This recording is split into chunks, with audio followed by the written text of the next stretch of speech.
Hey guys, welcome to Madurai Sundaris Kitchen. இன்றைக்கி நம்ம இந்த வீடியோவில் என்ன பார்க்க போகிறோம் அப்படின்னா காளான் பன்னீர் கிரேவி எப்படி செய்கிறதுன்னு பார்க்கலாம். இதுக்கு ஃபஸ்ட்டு நம்ம குக்கரில் ஒரு டேபிள் ஸ்பூன் நெய் ஊற்றிக்கலாம். தேவையான அளவுக்கு எண்ணெய் ஆட் பண்ணிக்கலாம். நாங்கள் நெய் ஊற்றிக்கிட்டோம். இப்போது இது தாளிக்கிறதுக்கு பட்டை, சோம்பு, இலை, கிராம்பு இதை சேர்த்துட்டு பிரிஞ்சி இலையும் சேர்த்துக்கோங்க. இது நல்லா வதங்கினதுமே நம்ம கட் பண்ணி வச்சுருக்க ஒரு சின்ன சைஸ் வெங்காயம் இதையும் நம்ம சேர்த்து ஆட் பண்ணிக்கலாம். அதோட கருவேப்பிலையும் சேர்த்துக்கலாம். இப்போது வெங்காயமும் கருவேப்பிலையும் நல்லா வதங்கின பின்னாடி நம்ம எடுத்து வச்சுருக்க காளானை இதில் ஆட் பண்ணிக்கிட்டு நம்ம நல்லா கிளறி விட்டுக்கணும். வெங்காயம் நல்லா வதங்கிருச்சு. இப்போது நம்ம கட் பண்ணி வச்சுருக்க காளானை ஆட் பண்ணிக்கலாம். பன்னீர் கடைசியாக தான் சேர்க்கணும். ஃபஸ்ட்டு காளானை நம்ம ஃப்ரை பண்ணி எடுத்துக்கலாம். இது நல்லா ஃப்ரை ஆகட்டும். நம்ம அதுக்கு மசாலா என்ன போடணும், மசாலா ரெடி பண்ணுறதுக்கு என்னென்னு பார்த்துக்கலாம். இதுக்கு அடுப்பில் பேன் வச்சு பேன் சூடானுமே அதில் எண்ணெய் ஊற்றிக்கோங்க. இதுக்கு கசகசா, முந்திரி பருப்பு, பட்டை, சோம்பு, இலை, பிரிஞ்சி இலை இதெல்லாம் சேர்த்துட்டு இதை நல்லா வதக்கி எடுத்துக்கணும். முந்திரி பருப்பு ஆப்ஷனல் தான். அது போட்டோன்னா கொஞ்சம் டேஸ்ட் நல்லாயிருக்கும், கொஞ்சம் திக்னஸ் கிடைக்கும். ஸோ முந்திரி பருப்பு போட்டுக்கோங்க.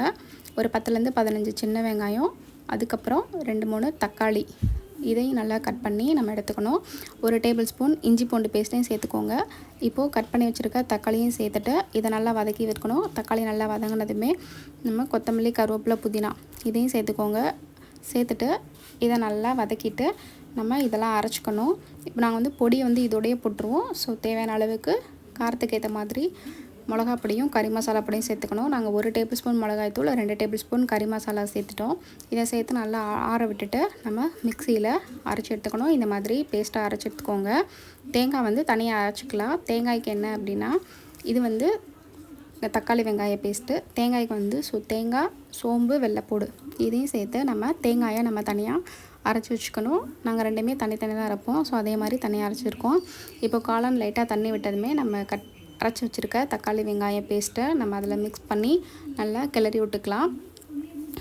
கறி மசாலா நீங்கள் கடையில் வாங்குறதுனால போட்டுக்கலாம். இது நாங்கள் வீட்டில் ரெடி பண்ண கறி மசாலா. ஸோ நாங்கள் அதை ஆட் பண்ணிட்டோம். அதுக்கப்புறம் அதை நல்லா மிக்ஸ் பண்ணதும் நம்ம அரைச்சி வச்ச தேங்காய் பேஸ்ட்டு இதையும் சேர்த்து நல்லா மிக்ஸ் பண்ணிக்கோங்க. உங்களுக்கு தண்ணி வேணுன்ற அளவுக்கு ஊற்றிக்கோங்க. நாங்கள் கொஞ்சம் செமி கிரேவியாக தான் வச்சோம்.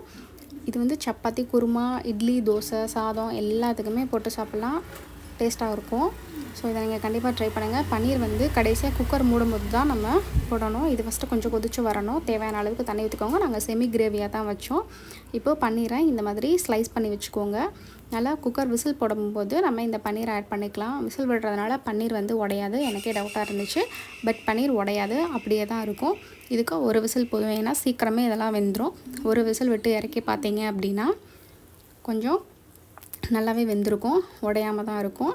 இறக்கிட்டு ஒரு டேபிள் ஸ்பூன் நெய் ஊற்றிக்கோங்க. இப்போ பாருங்கள், நல்லா பன்னீரும் காளானும் வெந்துருச்சு. செமி கிரேவியாக தான் இருந்துச்சு. சப்பாத்திக்கு இது ரொம்ப ஆப்டான குருமான்னு சொல்லலாம். கடைசியாக கொத்தமல்லி தூவி இறக்கிட்டோம் அப்படின்னா ரெடி ஆகிடுச்சு. அவ்வளோதான். இந்த வீடியோ உங்களுக்கு பிடிச்சிருந்துச்சுன்னா மறக்காமல் லைக் பண்ணுங்கள், ஷேர் பண்ணுங்கள், கமெண்ட் பண்ணுங்கள், சப்ஸ்கிரைப் பண்ணுங்கள். பக்கத்தில் இருக்கிற பெல் ஐக்கானை கிளிக் பண்ணிக்கோங்க. தேங்க்ஸ் ஃபார் வாட்சிங்.